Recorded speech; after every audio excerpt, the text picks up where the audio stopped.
This is Dr. Matt Barber of Alabama Orthopedic Clinic. We are proud supporters of Ransom Reprogram, Ransom Ministries, and all of the good work that they do in our community. If you would like to learn more about us, check us out at alortho.com or barbertotaljoint.com. You can also hear more from me personally on the Ortho Real podcast. Thank you again for allowing us to be involved with Ransom Ministries and all of the great work that they do. Hey, welcome to the Ransom Experience. My name is Matt Armbruster, Executive Director of Ransom Ministries. You're going to hear stories from people that we've served and people that serve alongside us, as well as those that we partner with throughout our community. You're going to hear about decisions they made throughout their life and things that happened through different avenues of their life that caused them to go down a path that they didn't see themselves going. And then also those decisions that they have to make on a daily basis to stay away from those decisions that they made in the past. Ransom Ministries empowers people to utilize their God-given gifts and talents in their career and for their community. All along the way, we learn how to help those close to us and also maybe even help ourselves. This is real. This is raw. This is Ransom. With every star.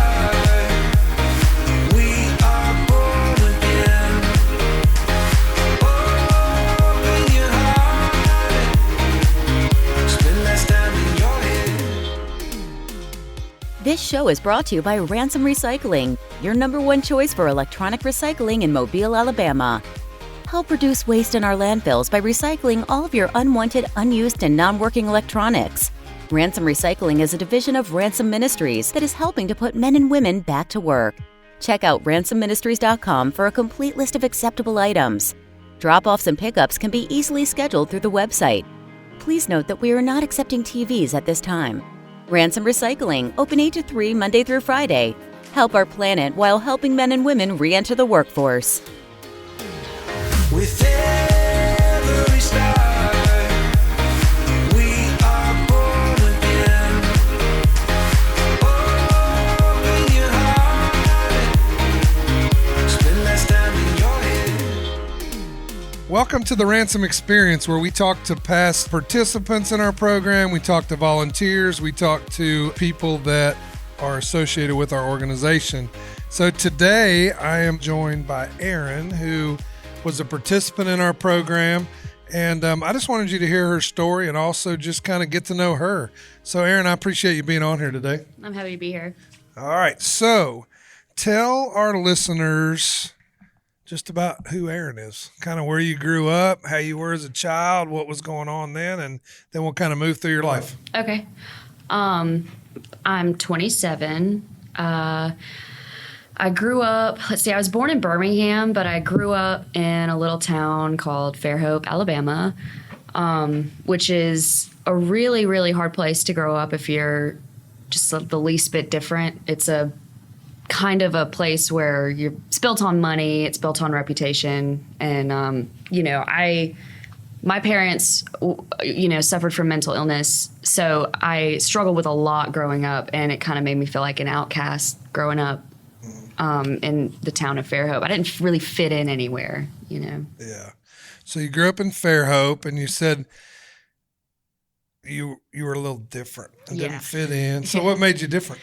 Well, I guess I just had different values even as a kid, my parents, like I said, they struggled with mental illness. So I, grew up really fast. My sister raised me, and my sister is 10 years older than me, and she's just really out there. So I had I just grew up with different values, I guess, from other kids. Like, I didn't care about what kind of clothes that I wore. I didn't really care if I made a fool of myself. I didn't really care what people thought of me at a very young age. And so it's hard to make friends because other kids in that place just kind of grew up. I guess it was just different. I was just different. My family was different, and I kind of clung to the misfits, which there are actually a lot of misfits in Baldwin County. It's like kind of, hidden away and underground, but it's, it's just like any other place. There's good and bad everywhere, So you found them as a kid, and then you became a teenager, which makes it even harder being a teenage girl and trying to fit in. And Yes. you said you weren't really worried about fitting in, but I mean, I think human nature, we want to fit in a lot of times. So then what kind of happened as you got to be more in teenage years? Did you go to school there as a teenager? I did. I went to Fairhope. I went to the Fairhope school system from K1 through all the way through high school. Briefly, my family moved to Louisiana when I was 14, which was a whole nother conversation. But growing up in Fairhope, as I got older, I was going through a lot of emotional problems. Both my parents are in active addiction, and my sister left the home. So I literally had to 1, 2, 3 jump. You're in charge of your life now, and you've got to figure out how to survive. And at about the same time, I was 12, 13 years old when my sister left. At the same time, I started to deal with rejection issues in school, because every kid at a certain point gets to a point where you become self-conscious. When you're very young, it's like that doesn't even exist in your mind yet. But as you get older, you develop a self-conscious kind of personality, and you want to fit in with other people. And also, the hormones and everything, you start wanting the boys to like you, and then you want the girls to like you. And because I didn't really feel like I fit in anywhere, I really, really struggled with that a lot. Okay, so as you were a teenager, so did you do anything to fit in? Did you do anything to make yourself fit in, or? I mean, I really couldn't do anything to make myself fit in, because the only way to fit in is to have money and to have nice things and wear brand name clothes. And I just didn't. I mean, I praise God that I never got sucked into that. You know what I mean? I just wanted to be different, but I struggled within myself because I also wanted to fit in. So it's like a battle. The internal struggle of my youth. And I see that, I interviewed my daughter not long ago, and she was that same thing, that I want to fit in, but I don't want to fit in. And I want to, so it's just it's a battle as kids, especially nowadays. We deal with it probably even more so because of social media and different things like that. Yeah. So as you grew up, you were in you said you had to grow up quite fast and take care of yourself and all that. So then after you were done with high school, kind of where did your life go after that? Well, when I was in school, I found the outlet that I used was music. I'm a musician, and it is 99.9% of who I am. Yeah. For a long time, it defined who I was. Now Christ defines who I am, but it's still a huge part of my life. So when I was in school, I thrived in band and theater and stuff like that. And I actually had a lot of opportunities. I was the first Jitterbug Kid for Eastern Shore Repertory Theater, back before it was Eastern Shore Repertory Theater, when it was Jitterbug Theater Productions. I was her very first theater kid, and I got scholarships to go to performing arts festivals in New York. I was, doing readings for Disney. I was doing all kinds of cool stuff, and that was really where I wanted my life to go, because it felt so amazing to be able to get on stage and pretend to be somebody else. Yeah. That was the only time I ever felt joy growing up, because I lived in a very, very dark household. So as I got older and was going through high school and trying to figure out what I wanted to do with my life, I decided that I wanted to go, after doing lots of research, I decided I wanted to go to the American Musical and Dramatics Academy.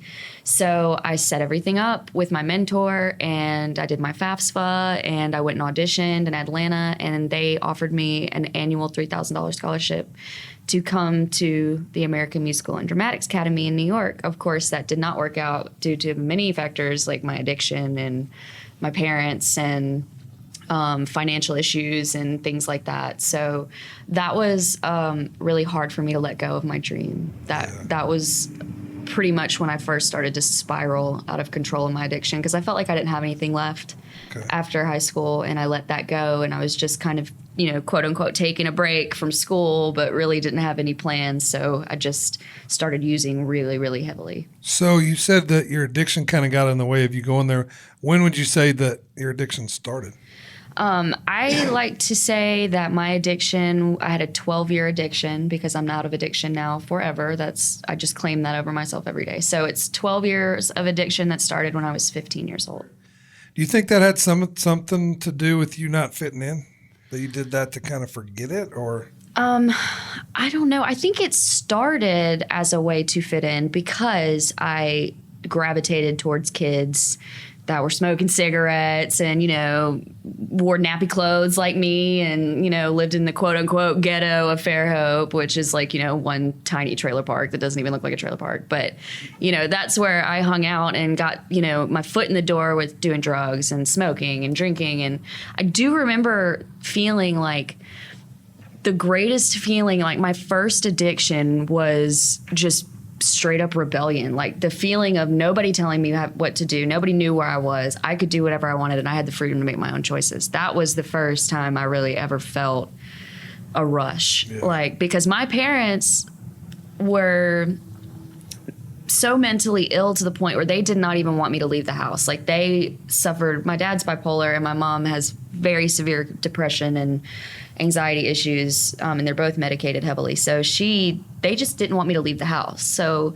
I felt very, very sheltered. I felt very restricted, and I didn't have any opportunities to go hang out with other kids, or like I wasn't allowed to go to the mall or even walk down the street. My mom thought I was going to end up on an episode of Forensic Files, like every time I left the house. So being able to do whatever I wanted to, sneaking out, go hang out with boys, drinking, partying, that was like my favorite thing in the world at a very young age. So it started out that way, but then it just became like my entire life. Like, it became what I did to feel joy, to get through the day, to wake up and go to school. At like 16 years old, I had a jug of whiskey in my closet and I would take shots every morning to get up and go to school. And I mean, looking back now, that seems absolutely ridiculous, but I mean, addiction doesn't discriminate. And I was definitely in full-blown addiction at a very early age. Yeah, it doesn't matter how old you are.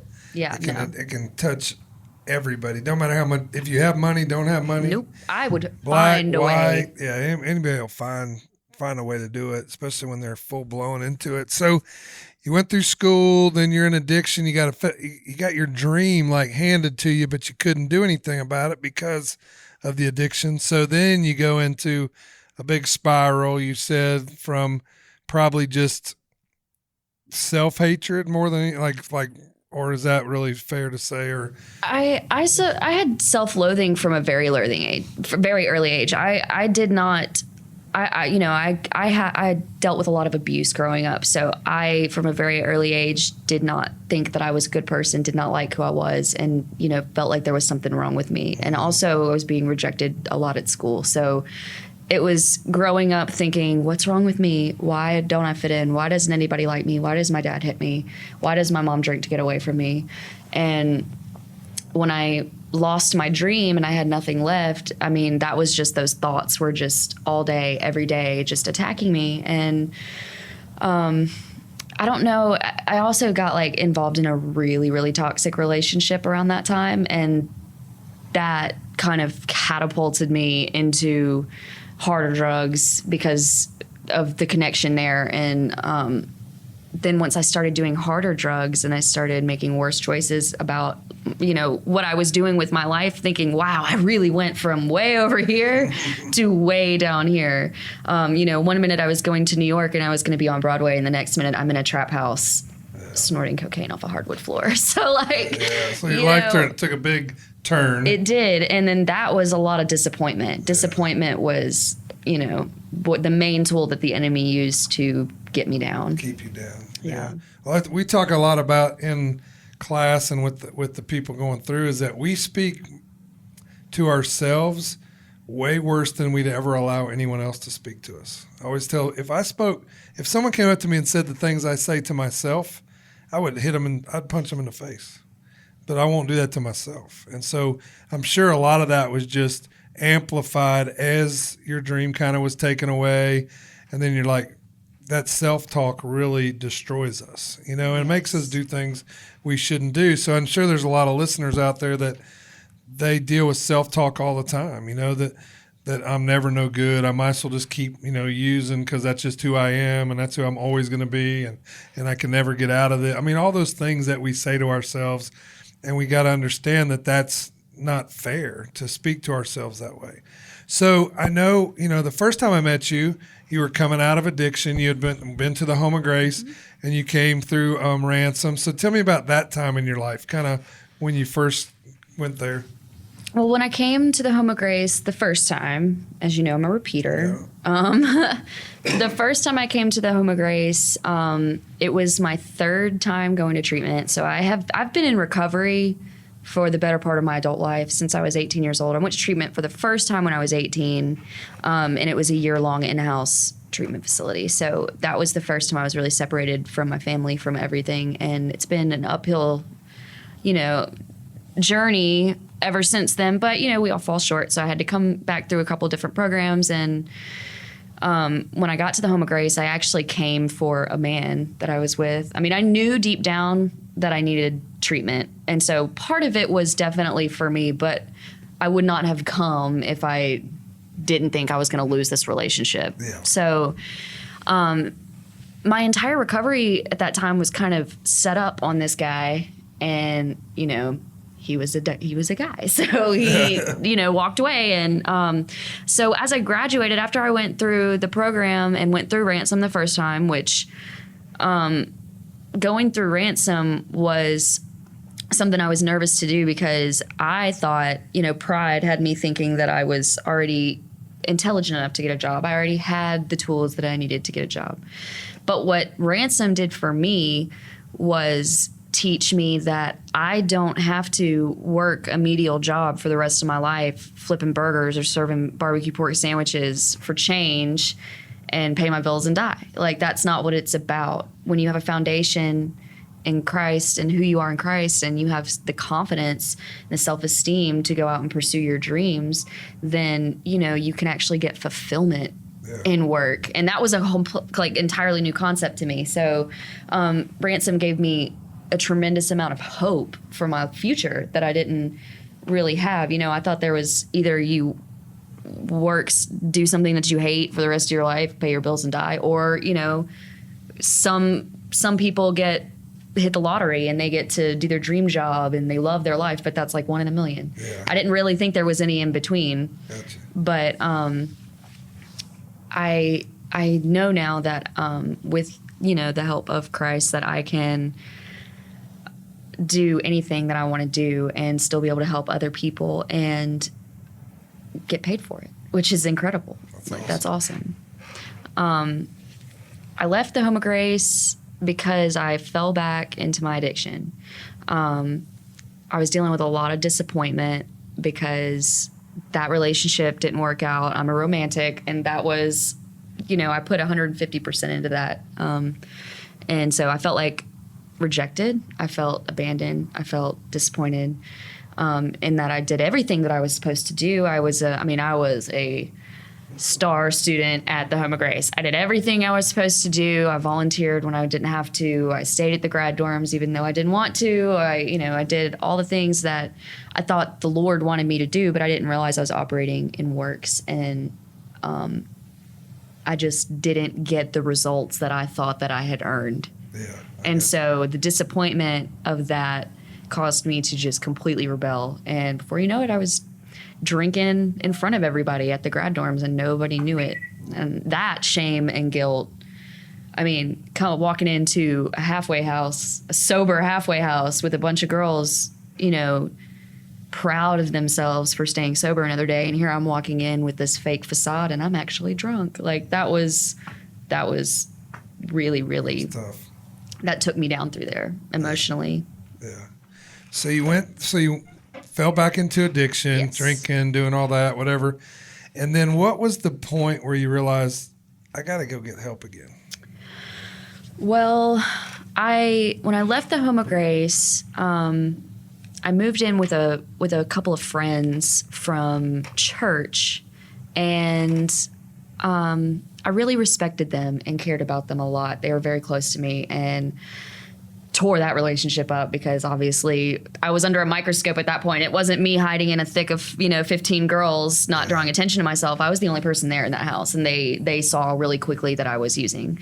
And I left there and I moved into my own place in complete isolation. I'm talking like out in Theodore, like in a warehouse apartment on Bellingrath, like way out where nobody knew where I was. And I got lonely and started inviting people over that were like me, that were, not doing what they should have been doing in life and using drugs. And then it's so crazy how quickly you will fall into patterns that you really thought that you were completely healed from, that you were never going to do that again. I mean, I went from, buying a beer at the gas station on my way home from work and chugging it real quick, and then walking in the grad dorms and thinking, what I did wasn't that bad. You know what I mean?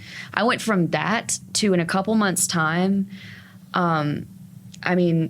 snorting meth. And, praise God I didn't shoot up again, but I was doing hard drugs that I really thought that I would never touch again. And what's funny is I didn't pay for a single thing. Like, the enemy's right there, like waiting, ready for a handout. Like, I haven't paid for drugs in the past year because he set that up so perfectly. But my friend, she went through the program with me the first time. Okay. And I don't want to give too much information. I don't even know if I'm allowed to. But she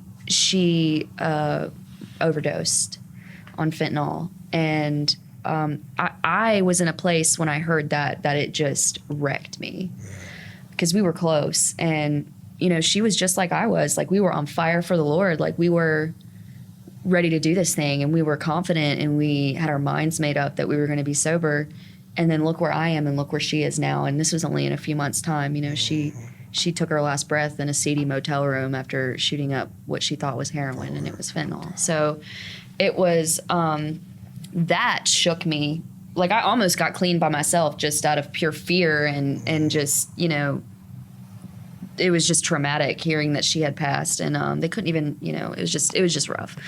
And so that was the first step in me coming back. And then actually my job, I have such a great job. They had all noticed very quickly that I was not the person that I was when I started working there. When I started working there, I, was being, for accountability purposes, was very transparent about the fact that I was sober, that I lived in a sober house, that I wanted to stay sober, that I was in recovery. So for anybody who's listening, that is what saved my life, honestly, was just being very open and honest with them when I started working there about my recovery, because that was their way of keeping me accountable. They noticed that I was not acting and behaving the way that I was when I first started, and they realized it, and they sat me down in a very loving way and were like, because you were open with us, we're going to be open with you. We think that you're using, and we love you. We care about you. We want you to stay with us, and we want you to get help. And after exploring a few options, I knew in my heart that what was best for me was to come back to the home of grace. That is awesome. Yeah. Because I think people need to hear that one beer on the way home, yep, even though that might not have been your DOC, might not have been your drug of choice, might not have been what made you fall down the last time, every little thing that you open that crack up for the enemy, he's going to use, and how quickly you will go back to that. And most of it's because of the anger towards yourself, or the disappointment in yourself, or all that. You start having the self-talk. I talk about how, again, how we speak so badly to ourselves that we would never let anybody say that to us. Yeah. But we do it to ourselves. And then also, just, I think I'm proud of you, because you saw that, hey, I'm going down that same path. Even though your friend, she had to pass away. And it sucks, but it saved you. So I always think, God uses everything for good. That's what the Bible says, even bad things like that. So now you're able to share your story and share her story, and let people understand that are listening to this podcast, that are whatever, that it happens so quickly that you need to be honest. And I love how you talked about, be honest with your work, be honest with the people around you, because you need that accountability. Because, when you're on, Jesus and on all the good, the high part of it, then you think, I got this, man. But that's the time to share that with others. Absolutely. Because when you don't got it, they're going to see it. And that's the thing, is that I think if you have a work, or you have individuals, and you can't tell everyone, you got to find the right people, but there's someone out there that wants to hold you accountable. I actually, while I was in the program this time, was able to write a very long letter that, it was really important to me to write. I wrote this letter to my boss, just telling her, like, I don't think you realize it, but you were instrumental in saving my life because you cared enough about me to call me out. But that wouldn't have even been possible if I, wasn't able to kind of set that shame aside at the right time and be honest about who I am. Because I firmly believe that, I'm not gonna speak over myself for the rest of my life and say I'm an addict, because that's counterproductive. But the truth is, I struggle with addiction, and I'm gonna struggle with addiction for the rest of my life. So, it's finding a healthy balance, like you said, when to share, the right people to share with, but keep yourself accountable, because it's unrealistic to think that I've got it all together and that I'm never going to fall again. And I know that now, that I am literally one wrong choice away. And every single person out there needs accountability in something. Maybe not drug addiction, could be the way they handle their money. It could be whatever, but they need someone. So I'm glad that you're sharing that. So you came back, you went through our program this last time we went through it, and now you're volunteering with us. Yes. You volunteer every week with us. And I think that maybe the people out there need to understand that that's a huge part of sobriety, of just a life, is being volunteering when you have time, going out there and helping other people.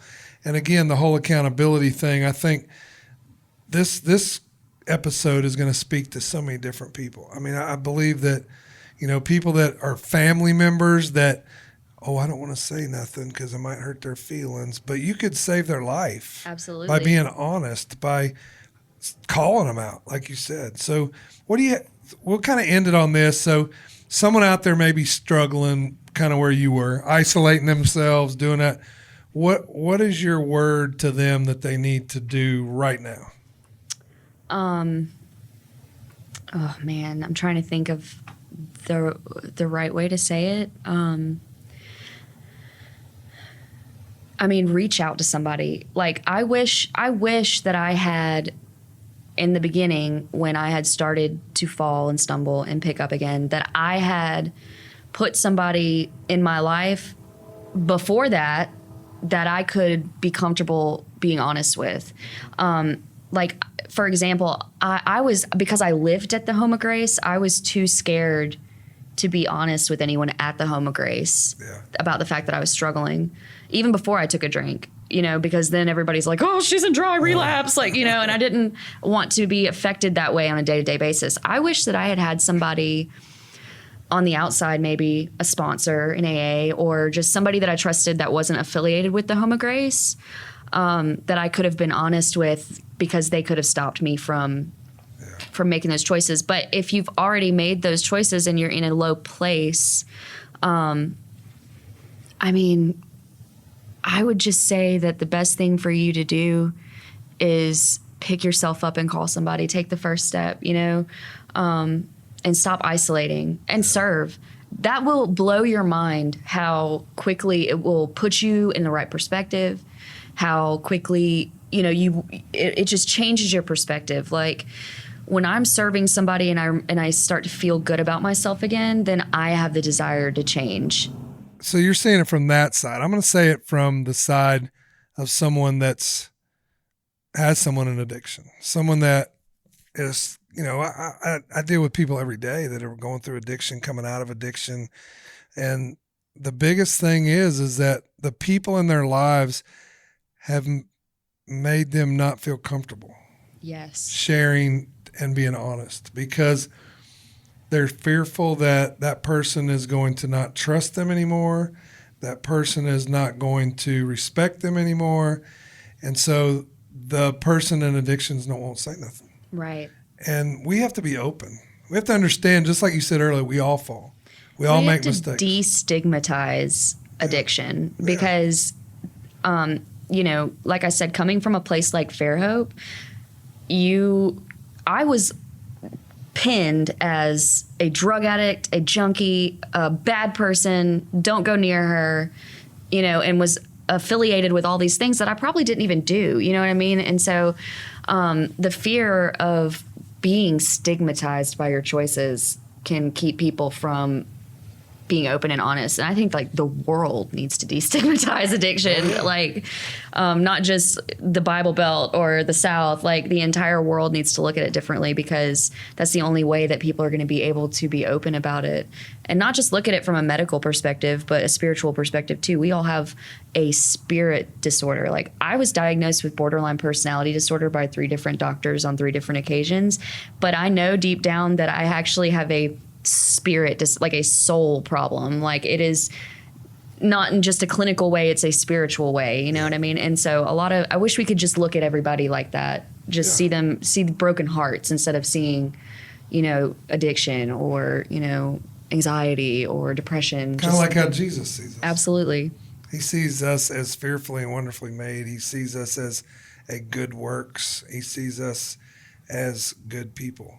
And that's why we can go to him and share whatever we want. Yes. And he's never going to not love us. He's never going to stigmatize us. He's never going to do those things.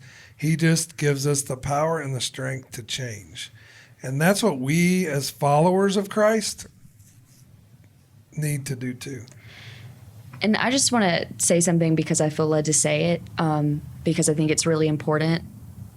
I was an atheist. Like I not just did not believe in God, but I absolutely detested anybody that wanted to talk to me about God. Or I was so averted to Christianity that I heard the name Jesus and I ran the other way. And so I don't know how to say it, but to go from one end of the spectrum to the other end of the spectrum is just a testament. For me, it still blows my mind that I walk around talking about Jesus now, because I used to be like, I'm not getting in your van. Don't give me your pamphlet. I'm not going to church on Sundays. That's just how I was raised. And, maybe one day I'll be able to tell you about the whole switch, but it was a very long process of me opening my heart to the possibilities and then allowing Jesus to come in and show me and prove to me, not just through other people, but, you know, through my life experiences, just some crazy stuff that, you know, could not be denied, that the Lord was real and that Jesus loved me and that he just picked me up so many times when I fell. And when that set in and I realized that that was the key, that is when I was able to have a made up mind about my addiction and realize that I had the strength to overcome it. So anybody, even the firmest atheist, the strongest atheist that you could ever meet, I mean, I was that person, can fall in love with Jesus Christ. Amen.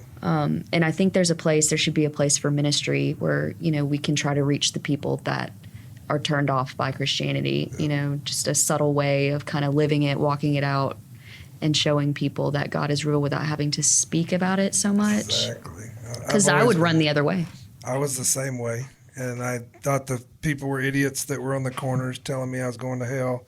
And I knew. The funny thing is we all know we're messed up. Mm-hmm. We don't need people telling us. We need people showing us how not to be messed up. Right. And the way we do that is live our lives. Go out and volunteer. Do the things. Hang out with people. You know, don't befriend someone in order to get them to believe your way, because that's strings attached. Yep. That's not unconditional love. That's not how right. God loved us. Thank God that he didn't love us that way, because I never would have come to him, because it was conditional. Right? I was a messed up dude that didn't want anything to do with his religion or any of those things. And from you saying that just shows me that our whole life should be spent just living like we're supposed to. Absolutely. Not judging people. And the way I mean living like you're supposed to, that means admitting your faults. Absolutely. Admitting when you sin, admitting that no sin is no different than any other sin, and that we're all in this together, and that we need to accept people, and I need to love people, whether or not they believe the way I believe ever. You know what I'm saying? Because that's where I've learned is that, you know, I've had people that come through the program that are Muslim, that are atheists, that are whatever. Most of the atheists I find are hurt Christians. Yes. They're just hurt by people and they don't want nothing to do with the crap. But the thing is that ain't Jesus. when we start turning from Jesus because of those people, that ain't who Jesus is. Jesus is a guy that lived his life on earth in front of people. That's and right. did it what it was supposed to. So I'm proud of you, Erin, and I know God's going to do some awesome things through you. And know that we're here for you. You know, if you're ever struggling, just let us know. We're here to pray with you. We're here to be with you. We're here to slap you upside the head if you start messing up or whatever. Yeah. But we still will always care about you, always, because you're a family. You're double family because you've been through it twice. I know. So that's even better. And so I appreciate you joining me today. Mm-hmm. And I hope y'all enjoyed Erin, because I know I always do. She has the most beautiful smile. I know we're on a podcast, so you're not going to see that, but come by sometime. She's usually here once a week, and you can get to know her.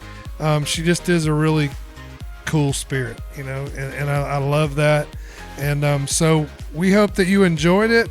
We hope that you'll go wherever you get your podcasts and you'll rate us, subscribe, share this with your friends.